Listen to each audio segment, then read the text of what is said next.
នេះមកហូបដួងលីងស្ទើលីងឲ្យក្រៀមទេលីងស្រស់ហើយជាមួយប្រេងខ្យងពួកដួងនេះ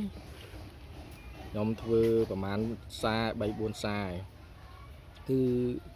វាកម្រនឹងចូលជាតិខាងក្នុងវាសាច់ក្នុងពិបាកវាមិនងាយបើករសជាតិទៅអញ្ចឹងតើយើងដាក់អំបិលមិនក៏ដោយក៏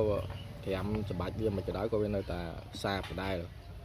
អញ្ចឹងមានរសជាតិខាងក្រៅដែលអាចនេះបានអញ្ចឹងយើងឆាជាមួយប្រេងខ្យងហើយមិនឆាឲ្យក្រៀមពេកទេល្មមមកឆ្អិនមកហូបបានអ្នកខ្លះគេហូបឆៅតែយើងមិនហ៊ានហូបឆៅយើងឆាកុំឲ្យឆ្អិនក្រៀមពេកអ្នកខ្លះចូលចិត្តក្រៀមគាត់ហូបក្រៀមទៅបើខ្ញុំល្មមបានណានេះរសជាតិប្លែកមួយទៀតអញ្ចឹងរសជាតិទី3ហើយដែលខ្ញុំបានធ្វើក្នុងការ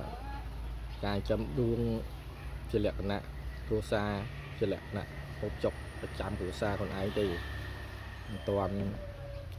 មានលក្ខណៈជាទ្រង់ទ្រាយធំទេព្រោះស្ថិតលើតម្រូវការទីផ្សារដែរហើយបើតាម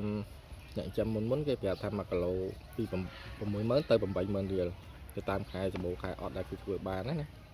តែគេចិញ្ចឹមបានច្រើនយ៉ាងទៅបាទអរគុណសម្រាប់វីដេអូនេះ